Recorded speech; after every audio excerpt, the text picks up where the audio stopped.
Hello, everybody. Welcome to Economics with the Honorable David M. Walker, the former Comptroller General of the United States. He's not arrived yet. I'll be your host for today. Part of the problem that he's had is in Washington, D.C., he was going to the inauguration, and then they pushed everything indoors, and so he doesn't have a seat there. So he'll probably be joining us later on today. But in the meantime, there's a couple of things that we're going to discuss, which of course will be the return of Donald Trump. Okay, and one of the interesting things about his return is the executive orders. He loves executive orders. And a couple of the executive orders that we've seen, one of them is to make the Mexico, the Gulf of Mexico, the Gulf of America. I'm not sure how he's going to do that, but I think that would be very interesting. And the other thing is that the latest one I've seen was he was going to, just came on the air right now. He had another executive order that he was going to place out there. Oh, and that's to declare there's only two sexes, which is pretty funny. But that's the latest and greatest thing from Donald Trump. There's only two sexes, male and female. Now, I don't know what you're going to do about hermaphrodites issues.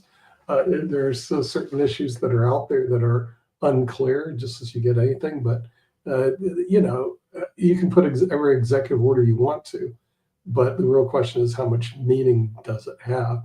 Now, with us, we do not have David Walker yet, but I do have Mark Lee who has joined us. Yeah, I'm enjoying you and everything. Hey, Nick, just really quickly along those lines, I was reading an interesting article which may surprise people, but apparently there is speaking of that, and some people are wondering what kind of influence they will have on the Donald Trump, and all along those lines. But apparently there is a new Velvet Mafia that is out there, because apparently he has hired and has appointed quite a few, and it was a list of them, including Scott Bessent, I believe is the guy's name and everything, but he's appointed several folks, including some ambassadors that are part of the LGBTQIA community. And this apparently is shocking some of the members of that community, because they were thinking that he was going to be very much against that community. And of course, the outgoing president had Pete Buttigieg as part of his Department of Transportation. But apparently there are a number of members of what is now being called the Velvet Mafia. And he had another group of folks in that community that were in his last administration. So maybe he's going to be friendlier to that community than folks were thinking and everything. Because there was an article that I was reading, I'll try to bring up some of the names that talked about the Trump administration picks that are part of that community. And like I said, I know a number of folks that are in that community that might be surprised that he has named some folks out of that community, since he was painted as having some very harsh views against that community. Yeah. Do you know anybody who he's picked for his administration that is LGBTQIA or anything like that? Oh, apparently he's picks. Do I know them personally? Is that what you're asking? No, you don't know who they were, who the picks were. Well, like I said, I'm going to get to that article if I can find it. But yeah, there were. I know that one of them was Scott, and I'm trying to think of Scott's last name, because he would be the highest ranking. I think, because I guess maybe his ranking is even higher than that of Secretary of Department of Transportation. But they said it's the gentleman that's going to be running the Treasury Department, Scott Bessent. Scott Bessent has a husband and everything, so Scott Bessent is one of the picks. And all along those lines, I'm trying to find some of the other ones that he was an American businessman, ironically born in the same year as me, 1962, and he's from they are living in Charleston, South Carolina, so just down the road from me, and they have two children, and he is married to John Freeman. So he has a husband who is a former New York City prosecutor, and that is Trump's Treasury pick. So he could become the highest ranking openly LGBTQ plus person in U.S. history. So definitely that is one of the picks that he has made and everything. So it's Scott Bessent, and he does have a husband, and they've got two kids as well, so two adopted kids. So that is one of the people that he has picked that falls in that category.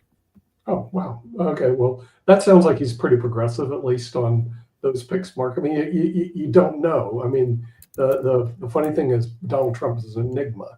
You don't know what he's going to do. He's sort of like a hurricane that's unpredictable. So who knows what's going to happen? So we're hoping to get some insight from either David Walker or David K. Johnson because David Johnson wrote several books on Donald Trump, and of course David Walker was spent time as the former Comptroller General of the United States. Right. But his return I found quite interesting was, is he really going to be able to change the Gulf of Mexico to the Gulf of America by executive order? I think that would be. Yeah, I'm trying to figure out how that even would work, because like you brought up earlier, you'd have to change the map, you'd have to change. And how does that work? But it's not just that. I know that Obama changed it because of some Indian activists and everything along those lines, the Mount McKinley, but apparently he wants to change it back because right now it's known as Denali and everything like that. Just to let you know, because I did find that article was actually on MSN. The other picks that are known, and they're saying that he might pick some others in addition to Scott Bessent, are Rick Grenell, 58, presidential envoy for special missions. He was director of national intelligence during his first term. Tammy Bruce, 62, the new State Department spokesperson, was a Fox News contributor, and apparently she's part of that LGBTQIA community as well, as is Jacob Hellberg, 35, Undersecretary of State for Economic Growth, Energy, and the Environment. Bill White, ambassador to Belgium, and Art Fisher, 49, ambassador to Australia, and at least 10 other prominent members of that committee are slated for major administration posts, one Trump administrator said, and that's where I got that quote, because the Velvet Mafia this time around will be extensive, this particular official said, and all along those lines. And Bessent even said, I sit here knowing that President Trump chose me because he believes I'm the best candidate, not because of my sexual preference. I think it's a tribute to President Trump that he looks at people as people, even though a top gay New York City Democrat, that he was pleased with the picks. He says that's good, and I hope that they will have a little influence when it comes to issues that may come up having to do with equal rights in marriage and respecting trans people's rights, said the Democrat, and all along those lines. So definitely in January, the Philadelphia Inquirer had quoted an anonymous gay man who said he was buying guns for fear of being put in concentration camps. The freedom to love who you love openly and with pride is at stake, is what Vice President Harris had warned back in her campaign. So it looks like there might be a turn where maybe it won't be as bad as people are saying, and all along those lines. And it'll be interesting. And by the way, Speaker Johnson apparently defied the White House order of U.S. Capitol flags. Apparently there's a White House order that you can defy as well. So House Speaker Mike Johnson announced that U.S. Capitol flags will be raised to full staff on January 20th to honor President-elect Donald Trump's inauguration. The decision defies the White House proclamation mandating flags remain at half staff for 30 days following the death of former President Jimmy Carter. So, it was supposed to be 30 days, but then the funeral happened and it's going to be raised back to full staff and all along those lines. So it'll be interesting to see what goes on in that space and whether these executive orders are able to be carried out. Oh, yeah. Well, the thing is, apparently Obama and Pence have arrived at his inauguration, but the wives do not show up. No. To give you an idea who is supporting the Donald, who's not. I think what you're going to find out in this upcoming term is how far can these executive orders go? In other words, he's got two toys he loves to play with. One is executive orders. I'll just create it. And the thing is, just like anything, is that everything has limits. At what point in time will his executive orders, the judiciary say, no, you can't do an executive order on that? Or that's like an executive order to create the Gulf of America as opposed to speaking of executive orders, on the opposite side, there were these preemptive pardons, and I don't know how much weight a preemptive pardon has, because I know, and you're a lawyer, maybe you can explain to me, does the pardons run full effect, and can you overturn them and everything? Because there's a preemptive pardon where before he left office, and as he's leaving office, Biden had put a preemptive pardon for Liz Cheney for Fauci, and I know that you had earlier mentioned RFK. RFK was never a big fan of Fauci, and a preemptive one for General Milley as well as everything. So how much impact do these preemptive pardons have, and do they count? Because I also know that he released, I think it pardoned a whole bunch of criminals. I forgot how alleged criminals, or I guess they were convicted, so that I guess technically they are criminals and everything. But he had they had harsh sentences, so he released a bunch of them before he is now getting out of office himself. I forgot the number, maybe Rick remembers, but it was quite a few that were being released and everything. So does 2,500 drug. He gave clemency to 2,500 people who are in prison on drug charges. Many of whom were imprisoned on charges that wouldn't be filed today with marijuana being legal in a bunch of. I don't know the particulars of most of them, but that's in the general direction. I just looked it up. A presidential pardon has never been overturned, and it can't be. Though Trump could try, and then I don't know that anybody's ever tried to overturn a pardon, and then it would work its way through the courts, right? It would have to work its way through the courts. See, the thing is, there's several things that are untested in courts because they just haven't been used that often. One is the executive orders, which you're going to see that'll eventually go to court as they're going to test out to what extent you can create executive orders. The other thing is pardons. They haven't been used that often, so it hasn't been tested in court. My thinking, the preemptive pardons by Biden will stick against Fauci and Mulvaney and whoever else that he believes would be attacked. But the third thing that hasn't been tested is tariffs. Mm-hmm. Remember, Donald is like a middle schooler. He's found toys to play with, and he found toys that Congress can't obstruct him with. One toy is the tariffs. So all of a sudden, the tariffs you're going to see he's going to use as weapons in negotiation. And the other thing, of course, is pardons. And then a final thing is executive orders. So I think in the upcoming administration, you're going to see a flurry of executive orders. They're going to come out pretty soon. And then you're also going to see a flurry of... There's 100 executive orders the first day.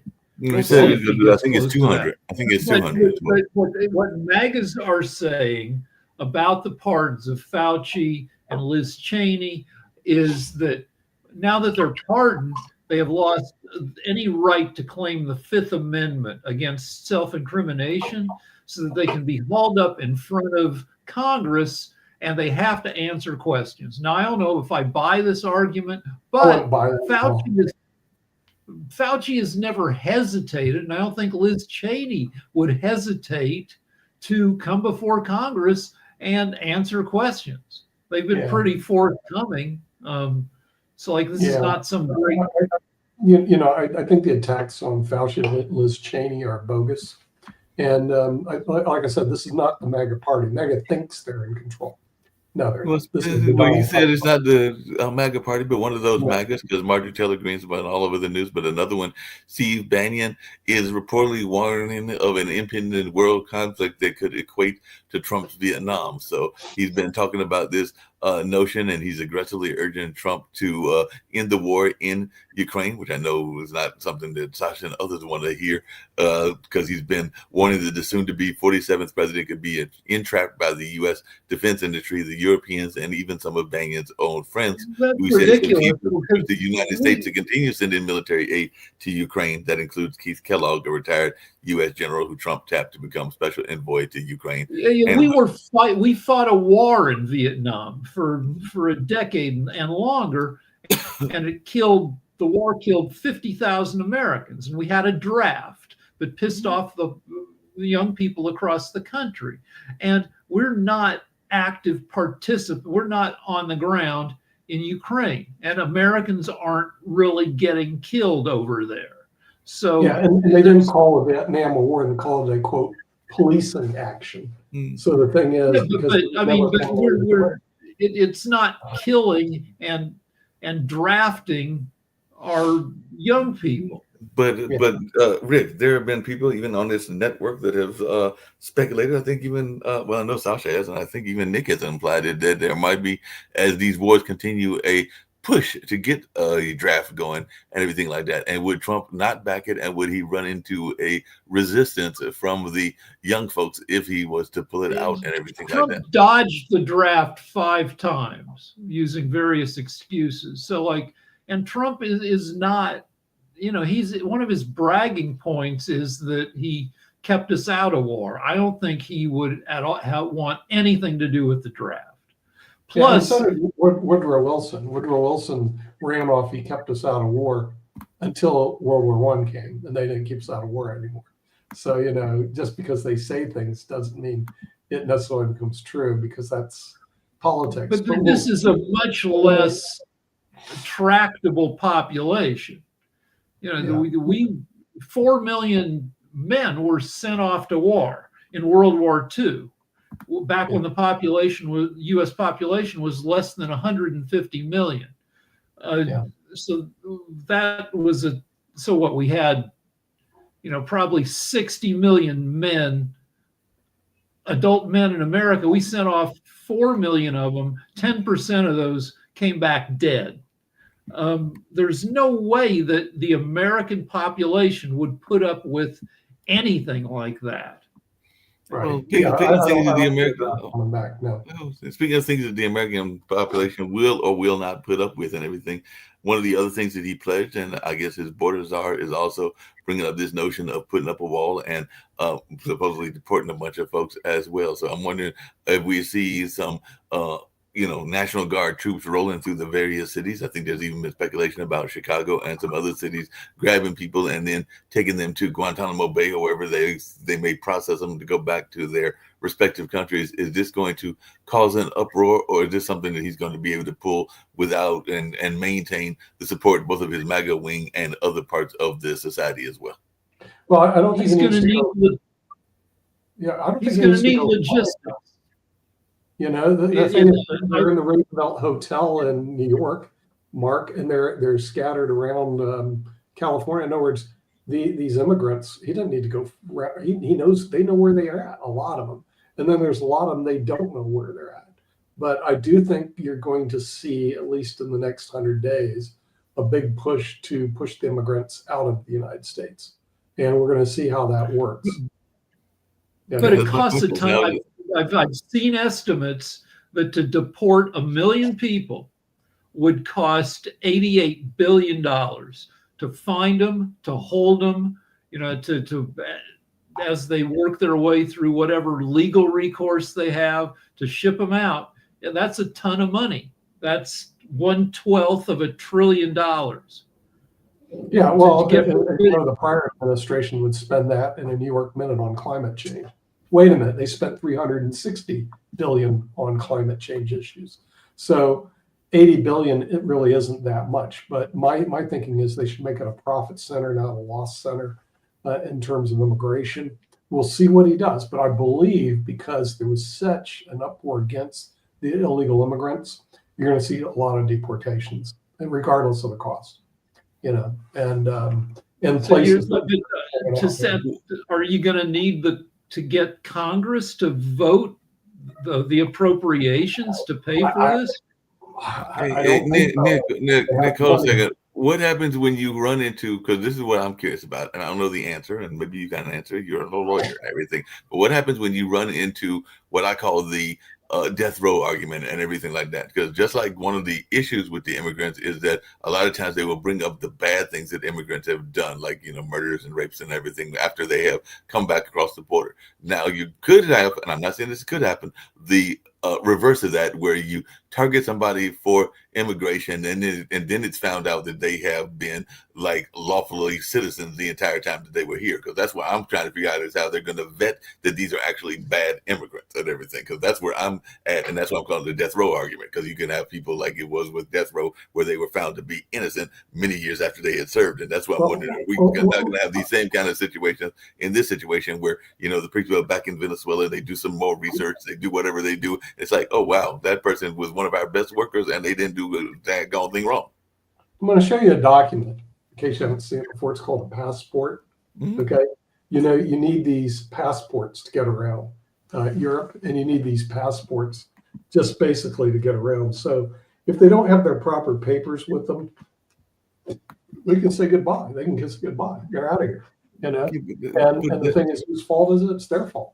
But yeah, Nick, that's my point, because we've had some passport attorneys, and I'll get some others on here as well. And sometimes those documents can be forged. Sometimes they can also be faked and things along those lines. So that's what I'm saying. Maybe they had the legitimate paperwork from their respective countries, and they were mistakenly thought that it was not the correct documents, even though it was the correct documents, say, from Mexico, or the correct documents from the Dominican Republic. I don't know that we as Americans know all what the correct documents look like. We know what our documents look like. We know what an American passport looks like. You can go to any post office, but we don't always know what the documents look like from other countries. Passports are pretty uniform. I mean, the thing is, and if you don't have passports, like over here in Spain, you need to have a passport, but you also need to have a residency card, and you have to have an NIE, and you have to have a TIE, where they boot your little buddy out of Spain. Okay. So in whatever country you go to, they have their own customs. That's the reason called the customs department. There are people that say, I'm going to flaunt the law and violate them. Unfortunately, we allowed 30 million or 15 million into the United States that said, I don't really care about your laws, I only care about me. And these people are going to be deported. Like I said, from my standpoint, I disagree with it. I think they should be fined and allow them to stay here. Then if they don't pay the fine, then deport them.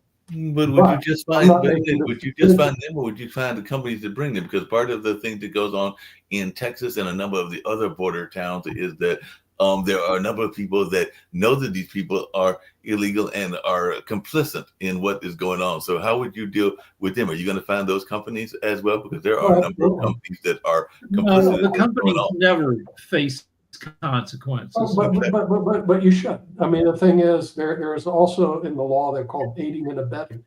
Okay, so if you're aiding and abetting, you get fined also.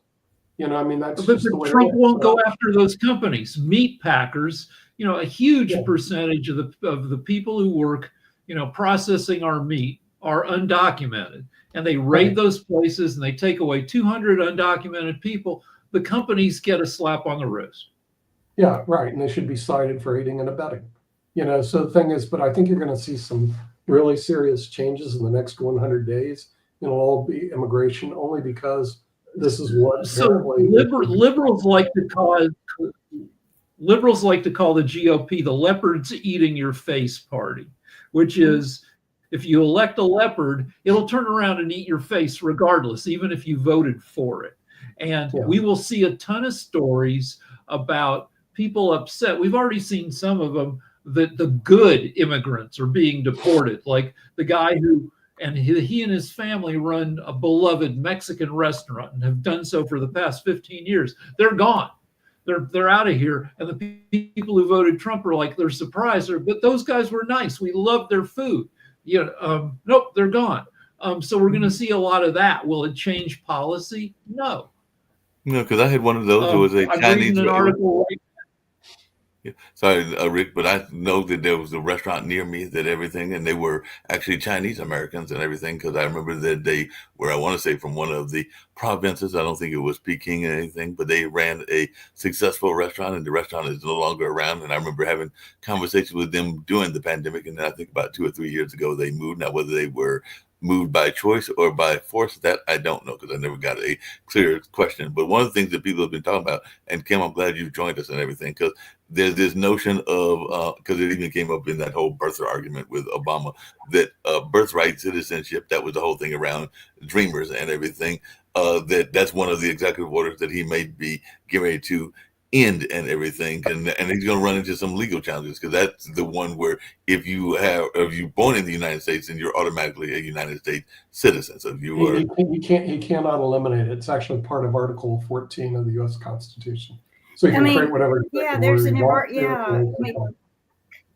waste of time. People intentionally try to move to other countries just so that their children would have a citizenship somewhere else. I mean, I know American people who would intentionally try to have their baby in other countries. Nick is right. I mean, you cannot do that. I mean, he is God on earth right now. So, we must bow down to his every wish and review the laws. But you have to bow down to him, right? So I think that we're in for some interesting aspects, and I know Rick has his hand up, but my question is, he made a lot of campaign promises, which we know anything that comes out of his mouth is a lie. But honestly, he promised, you elect me, I am your president-elect. From that, I will promise you I will end all the wars before I take office. Now, I'm not even going to hold my breath today, even though this is the last day before he takes office in 1 hour. I can't hold my breath that long. But seriously, he hasn't even kept his first first initial promise. And I will promise you that anything that he did promise will not happen. And he will use excuse after excuse as to why he can't do it. Now, as for the price of eggs, I just want everyone to notice they did go up because of some bird flu. Yeah, They did this last year too. But did anyone ever do what I told them to do? The math? Do the math. 6 months later, did you see the cost of chicken go up because we ran out of chickens because there weren't no eggs? No, this is all lies. But go ahead, Rick. Yeah. Oh, I was just going to go to one thing, if Trump is- 14th Amendment. 14th Amendment, Section 1 says all persons born or naturalized in the United States and subject to the jurisdiction thereof are citizens of the United States and of the state which they reside. Now, you can create as many executive orders as you want to, but too bad it has to be by way of a constitutional amendment. Anybody who's born in the United States or under the jurisdiction of the United States. Let me make my point before you. So, if Trump is smart, which he isn't, but he will force people to self-deport because that's cheap. It's free. In 2008, 1 million illegals self-deported back to Central and South America because our economy sucked. We were in the middle of the Great Recession. And so they went home. And currently we have, this is the Texas Tribune, currently nearly 3 million people have legal permission to work and live in the U.S. under various federal programs that don't provide a path to permanent legal status. Now, if you make it hot enough, most of these people are law-abiding people. Now, if you get caught in the country, having overstayed your visa or other stuff, then there's a 10-year penalty. You can't apply for citizenship. You can't return for 10 years. So a lot of these 3 million people will leave the country if you make things bad for them so they don't get in trouble with the U.S. immigration system so they can come back when we have a different president. Yeah, so that makes sense. I assume Trump will put pressure on people who are legally here. To go back home.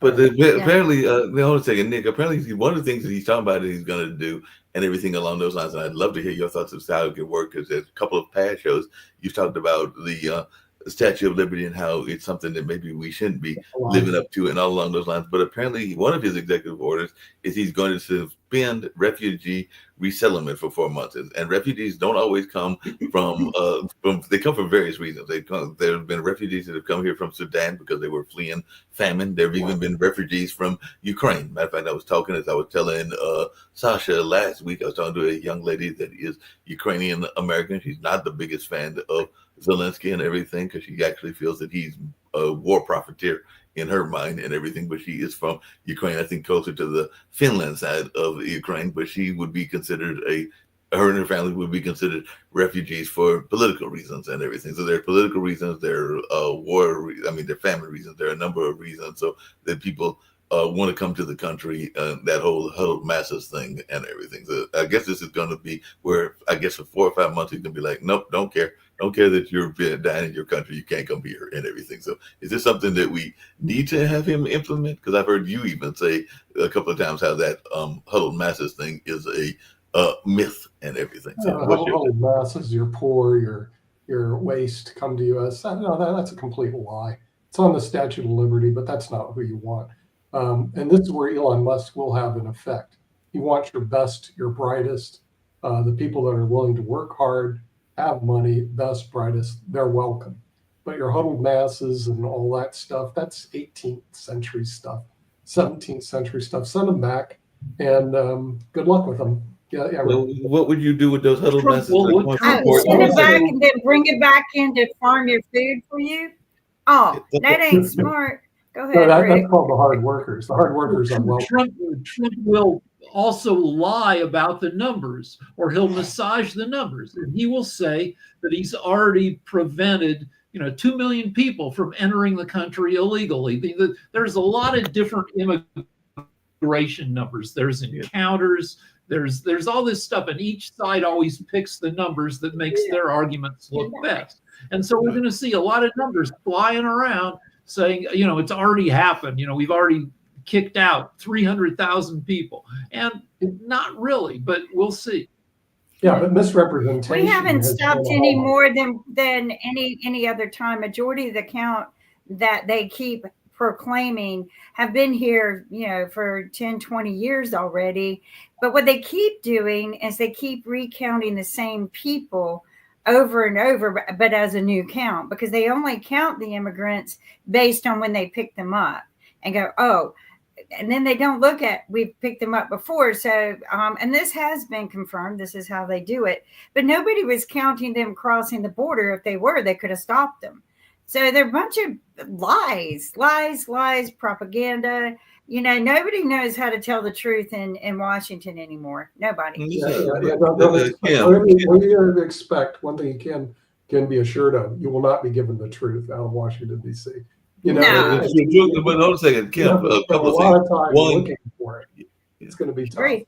Yeah, Kim, hold on a second. One thing, that's the oldest trick in the book, and even Rick probably knows this as well, because as y'all know, I've done events and everything, and a lot of times, if people are rotating around in an event, they are counted more times than they were actually at the concert. So it's like if you hear a person saying that there were 20,000 at a concert and everything, it'd been 10 to 15 because they're counting the people that they're going in and out, and particularly at festivals because it's harder to count people and everything because they're. I hate the in and out. I used to work in bars, and I was the guy. Sometimes I was the guy with the clicker, making sure we were under our fire limit. So when the fire marshal comes in with his people, the fire marshal will come into your bar if they don't like your bar, and they'll walk in with their own clicker, and they'll say, "Yep, well, you're over, and you got to shut it down." So it's tough to keep track of people. But I just don't think they know how to count. I think math left the country a long time ago. They don't know how to manage our books. They don't know how to count.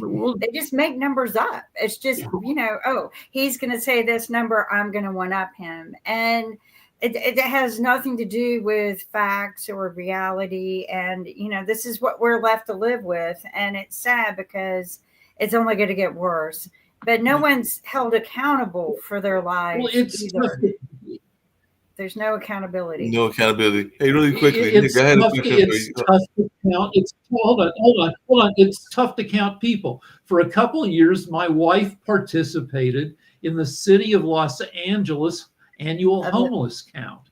That's where you get a bunch of volunteers, and they go and they look in the places that they think homeless people are, and they count them, and you come up with an estimate. Is that estimate within 10%? Yeah, probably, but it's certainly not within 2 or 3%.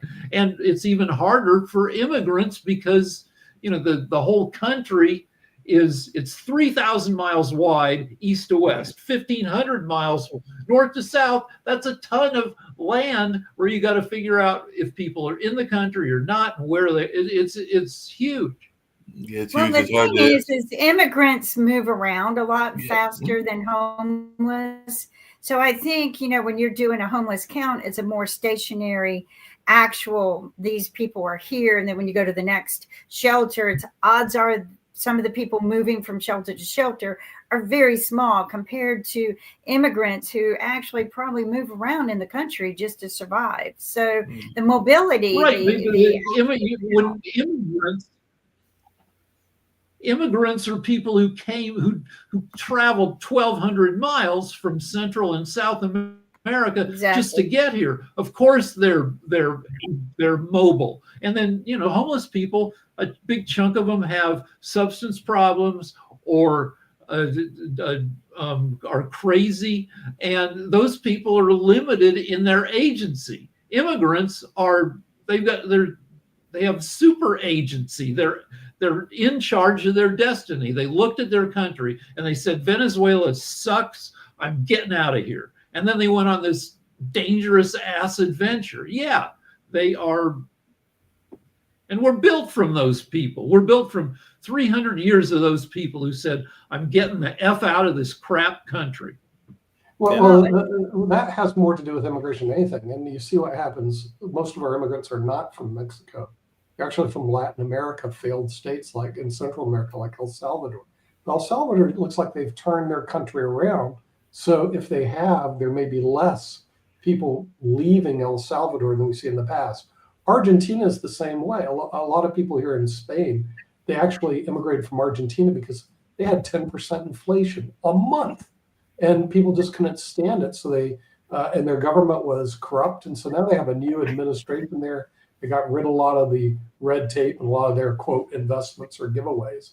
And so they've restabilized Argentina, which will decrease the immigrants. If these countries are stable, you're not going to see the immigration problem of people wanting to come to the United States. So the source is not the U.S.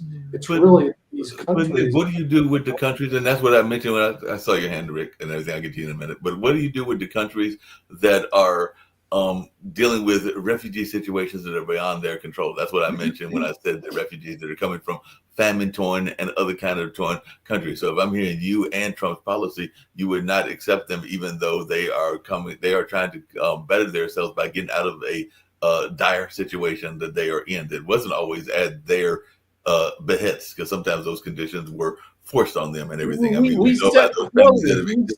What are you going to do with those kind of refugees, economic refugees? There are other countries that can immigrate. They don't come here, but go on, Rick. Well, we set quotas for when a disaster like Afghanistan, when it fell, we said, well, we're going to let in, X number of people because we felt responsible for, messing up, the withdrawal. And so we let in, 10,000, 20,000 Afghanis. We do that for a lot of countries. And that's a very, I think, small fraction of everybody who tries to get in. But I have an idea that's not going to get implemented, certainly not under Trump, where a program that's called something like "Come See Us When You're Somebody We Want." And we give grants. Say you're in Nicaragua or Venezuela and you apply for a U.S. grant and we give you $3,000 a year for 4 years to get an associate degree in coding or some other STEM thing. You get your degree and then you reapply and you're on a faster track to come into the U.S. because now you could maybe qualify for an H-1B. You've got training in something that we want. But in the meanwhile, you're not in our country. You're back in your crap country going to a junior college. But why should we give cheaper them than the United States is broke. This whole idea that we're going to quote. It's like, all right, it's similar to why should we give a homeless person a free apartment? Because it's cheaper to put them in one of those SRO hotels for $20,000 a year than to pay $80,000 a year because on the street they end up going to the emergency room like 14 times in a year or getting arrested, 8 times in a year. That's different. That's a homeless. Okay, Rick, that's a homeless American citizen as opposed to some foreigner in a foreign country that you want to, quote, give money to, that the United States, who's broke, doesn't have the money for that. For every dollar we send them, that means that homeless person who's a U.S. citizen doesn't get any money. And this is where the I want to point something out about the homeless and those who are struggling with mental illness and we really don't have a place for them anymore. I mean, they make these horrible attempts to, Rick hit the nail on the head, arrest them, maybe send them to the emergency room just so that they have a place to sleep the night of a freezing storm or bad weather, or just so that they could get some food just to prolong their life a little bit longer. That I am because they're standing in the middle of an intersection screaming. I'm immersed in a case right now where we're trying to help someone and we get absolutely no support. It has been 2 months of you just finally want to throw your hands into the air and just say, let the person fall in the cracks and die, which has happened just recently to, someone I know that wasn't getting the attention and care they needed. And when the family went to check on them, they were dead. And then another one, this has all happened within the last 2 months, actually 3 weeks. And then another person who wasn't getting the help they needed. And it's called self-neglect, by the way, if you're going to deal with this. And if you do deal with it and need some help, call me because I'm learning the rules. But and then another person that I witnessed people dealing with, and the person, when they finally got to him, they had to amputate their leg because of not just self-neglect, but neglect by the system. Even when you go to the system and you go, hey, this person is not mentally there, they just do a face value test on them. Do you know your name? Do you know that person's name? Oh, yeah, that's your son. Yeah. Who is that? Oh, your daughter. Yeah. Do you know what day it is? Yeah, most people don't. Most people get that one, maybe Monday, Tuesday, Wednesday, or, do you know what century we're in? And they all get that one. So, the face value, and I got this from the courts, they passed the face value test. And I go, well, that doesn't explain, why they're giving away their money to people online that they would have never done 2 months ago, or, they're living in complete filth and they haven't eaten in 3 weeks. They have no power, it's 26 degrees and they have no heat. That isn't explaining that. That's not mentally right. But the courts go, it is. Poor decisions is what they say. So we have a problem in this country, and we focus more on what the politicians want you to focus on because they're smoke screens. Because, this whole immigration thing is smoke screening other things that they got going on that is just going to, steal from us. And we're going to be worse off next month than we are today. But we don't have enough doctors right now. Physically, we do not have enough physicians to care for the population that we have. And the way it's going, and I predicted this 2 years ago, by 2025, only the rich will be able to afford them. We don't need insurance. We need to get rid of insurance. Insurance does nothing but take your money. It's the biggest fraud in the world. But instead, they want you to focus on immigration. What has immigration done? What has this mass of people done to us? They haven't taken our jobs. They have not taken my job or yours. Yes. Sorry. So yeah, we're down. We have about 1 million. Hold on. We have about 1 million doctors in the U.S. We're short by about 200,000. We have more OnlyFans models than we do doctors at this point. So we need a program that turns OnlyFans models, sends them to med school. Yeah, we could do that. Right, but you got to pay for their education. They're tired of spending all of that money. And then all of that time and energy and exhaustion, and can't afford a home because their student debt is more than a house. And they don't know how to pay on it because nobody taught them, hey, if you pay the minimum, which, this should be a law. They should have written on the check stub or your bill or your statement that you get, E-line, you pay this amount. This is what happens to your total amount. You pay this. It should be written right there. You pay, more than 10% above what we ask, then you pay it down. You pay the minimum, you accrue. They don't do that. And these students are. So I've got the same solution, which is. Go ahead. I got the same solution. You didn't like it when it was tax dollars going to people in Nicaragua, but instead, have it like oligarchs, tech billionaires own everything anyway. Have them set up schools, campuses, Microsoft campuses, Alphabet, Google campuses in these crap countries. Train people there. Hey, have Johns Hopkins set up an adjunct med school in Venezuela. People get trained there. And then the companies can bring them in on H-1Bs. The companies get richer. We get talent. In the meanwhile, these people who'd be sneaking in illegally or overstaying their visas, they're back in Venezuela, not creating problems for us. Yeah, there are But some do you creative think solutions to Trump's that. Tax and Job Act that he put into place in 2017, he keeps saying, we're paying way too many taxes. Do you think he's just going to give 100% tax cut back to those who make more than 400,000, but the middle class are going to still continue having to pay up on taxes to cover that loss? Or do you think he's going to just get rid of the IRS altogether? He'll increase taxes for the lower and middle class. On the middle class. He's not going to get rid of the IRS. That's crazy. But his tax bill was structured that you needed to put him back in office to keep the tax cuts for the middle class. The tax cuts for rich people that he passed were permanent. You're talking about the tax for the upper, for the rich. For the middle class, his tax cuts slowly sunsetted. They went away in 2-year increments, so that by 2025, which is this year, they're gone unless they pass a new tax bill.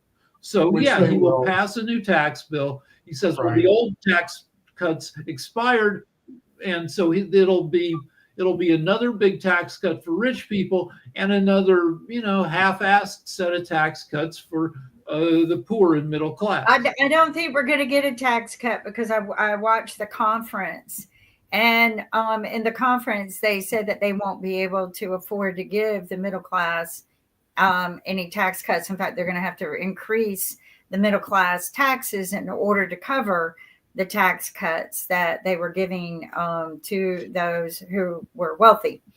And that was in the conference when they did a review of the 2025. Mm-hmm. What conference? I'll send it to you. I thought I sent a link to everyone 3 months. It was before the election. But is this what Trump is saying? No, it was economic a review of universities and those who got the tax cuts and those who were, it was a mix too. It wasn't just Democrats. It was Democrats and Republicans. You even had them kind of chewing each other out, even though they were told to be nice. But I'll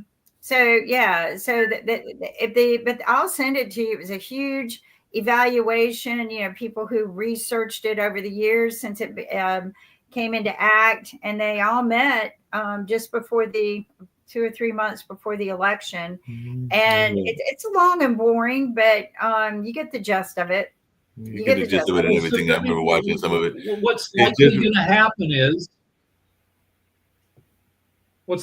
happen is more tax cuts, and we're going to add trillions more to the deficit. That's what Trump did the first time. That's what Biden did. That's what Obama did. And, we will just sell more bonds to cover our debts. That's what we've been doing. And our deficit and our national debt will not go down. It'll keep going up by at least a couple trillion. It'll keep going up, and inflation's going to go up because, he's going to put a tariff on things. And I got news for my sisters out there. No more Dollar Tree store. That Dollar Tree store is going to be gone. $10. $10. Well, they said a bunch of stores are closing, including some of the popular our discount 99-cent stores. Consignment stores, man, those things. We had 99-cent only stores. You went to Talbot's.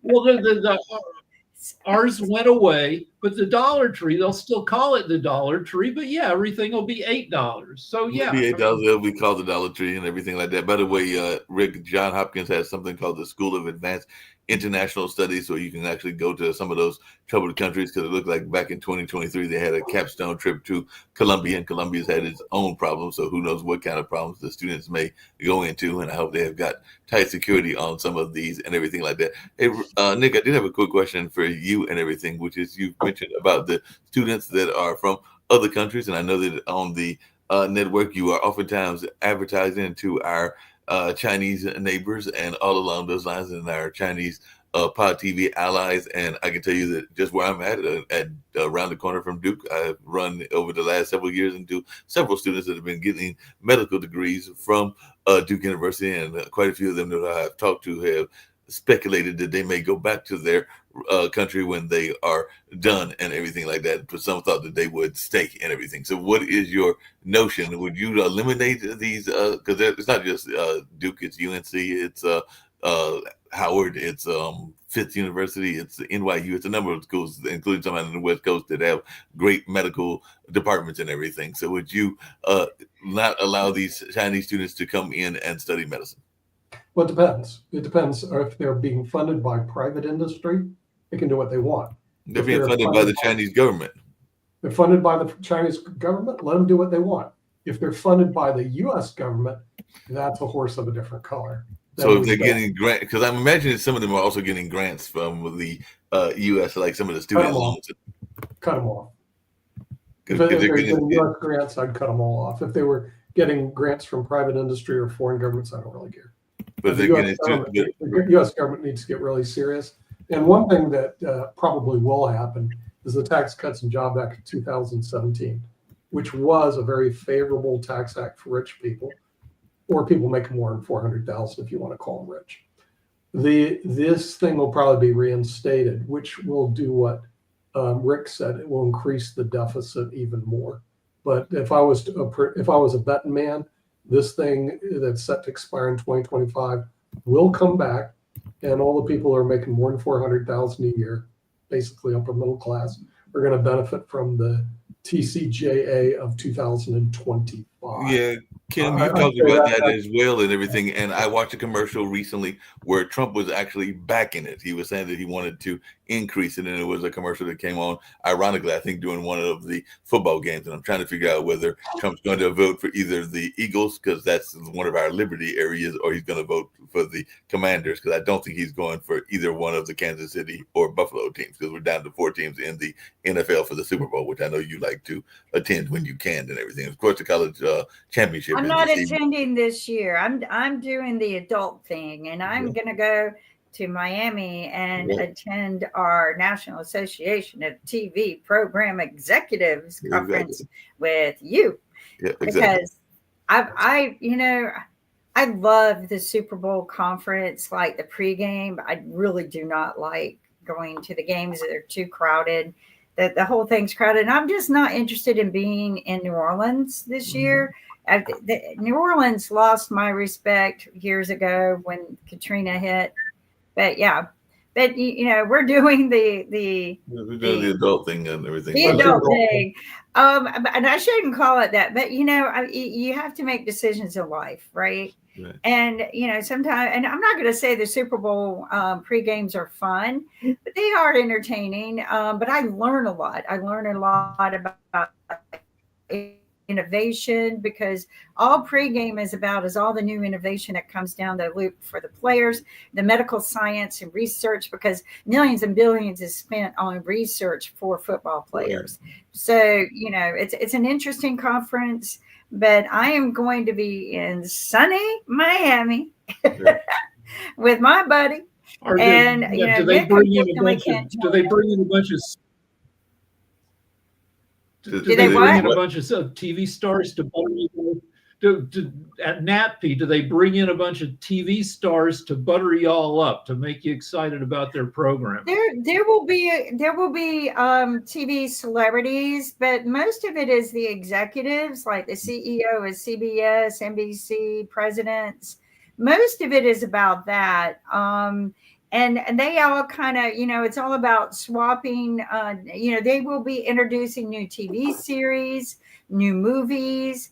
It's a buy and exchange place where they will negotiate to buy and exchange TV shows. So it's an interesting place, right, Nick? You've been. It is, yeah. Actually, what she says is correct. The CEO of CBS is there, usually the CEO of NBC, the head of the Home and Garden Network, the head of Discovery Channel, even Facebook shows up. They send a lot of executives to the NATPE conference. And what they do is they buy and sell programming, even Netflix. And advertising. Programming from there. So what you see is that a lot of the television exchanges from the executive standpoint, and the executives are the ones that show up to the NATPE conference. Yeah. So it's not meant for celebrities, the talent, they call it. It's really meant for the executive branch. And they show up to the NATPE conference. There's only 2 a year. One is in Miami, the other's in Budapest, Hungary. And that's it. Those are the two. Rick would like it, though. He would probably know some of the people there. Yeah, you might know some of the I executives. snuck into one of these in LA, and I really didn't know how to schmooze people. Yeah, well, that's basically So, it. It's a schmooze. That's usually Nick's job. Nick knows how to schmooze, like he knows how to cross the line and shake their hands yeah, when but they're you just can not ask them supposed one that to. like so By the way, it TV looks and like movie David production Walker. is It looks like David Walker. What? David Walker looks like he got it. It looks like he's not shown up here because he must have got into the inauguration. The inauguration. Right. So we'll have to I hear- bet he didn't realize he could have used his press pass to get That's in. true.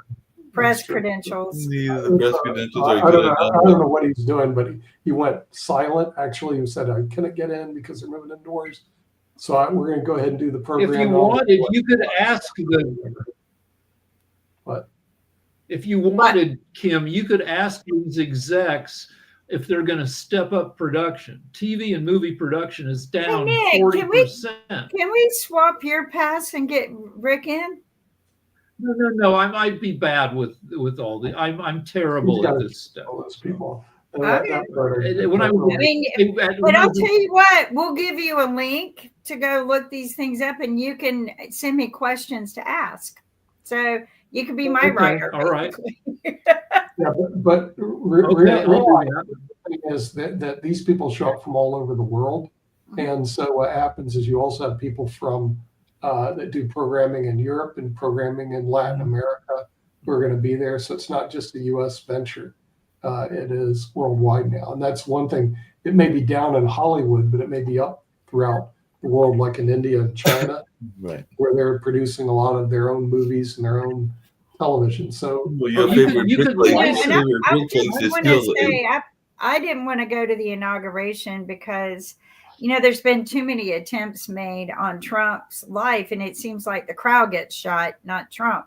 So, I'm just avoiding any interaction with bullets like that. I just don't want it. So, well, yeah, hopefully we'll see David next week and give us a report of what's going on inside Washington. Inside give us- Washington. Hey, Really? you know what, Nick? That's a good Yeah. TV name.